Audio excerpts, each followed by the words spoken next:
Today we'll be presenting on autism spectrum disorder and emotional disturbance disorders, and this will be a guide for educators K-3 on how to best support your students in the classroom and what characteristics to look out for and how to help support inclusive environments.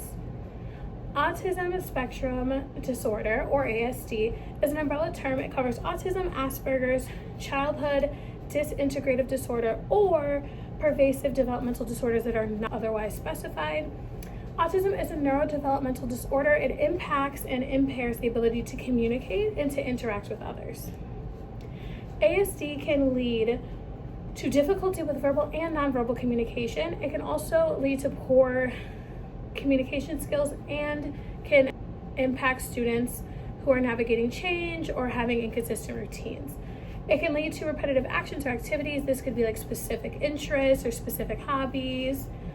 ASD is also associated with other attention span or customary bodily movements. So this could be like repetitive movements that they do, stimming or soothing or self-regulating.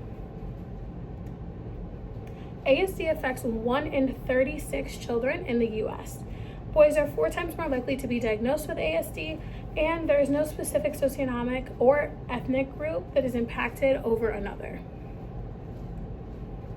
Causes are unclear, but geriatric pregnancies have an increased risk of having a child with ASD, and this is usually due to pregnancy and birthing complications. Geriatric pregnancies and environmental risk factors can be linked to ASD, but there's no one specific cause. ASD's impact on students in the education system. Students with ASD experience multiple factors that make day-to-day interactions challenging. ASD can create barriers in how students use their language, how they speak, and how they maintain connections. It also makes it hard for students to maintain eye contact, depending on the student and their abilities. And it can also create challenges in following direction, which makes it hard in the school environment for a student. ASD and its impacts on academic learning vary. Students with ASD can face challenges in instruction. It can affect their reading comprehension, their inference abilities, and their prediction. It can also be a pro depending on what their special interest is in their repetitive actions. So if they have a special interest in social studies or science, this could be an area of strength. Math can also be an area of expertise depending on the student, or it can be an area of struggle if it is complex thinking and then if it's outside of the box thinking.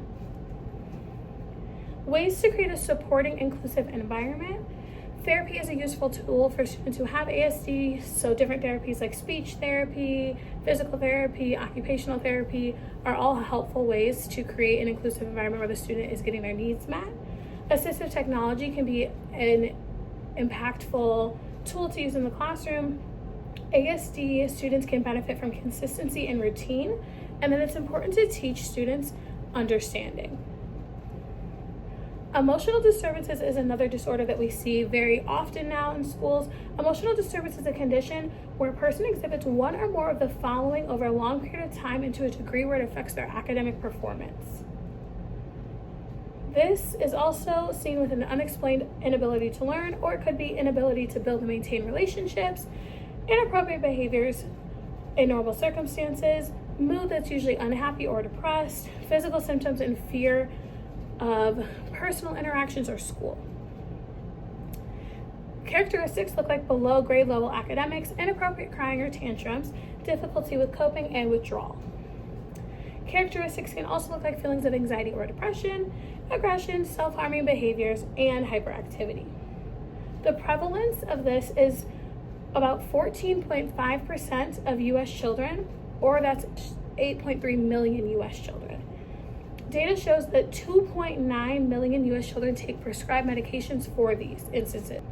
Common emotional disturbances are ADHD, disruptive behavior, depression, anxiety disorders, eating disorders, bipolar disorders, and others.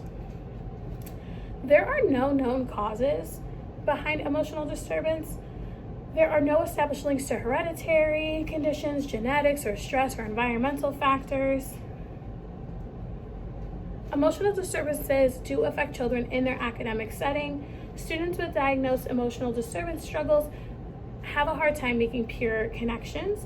Students need to be taught social skills and effective tools to maintain those connections. Students with an emotional disturbance struggle to find a sense of belonging in school due to strained relationships with peers.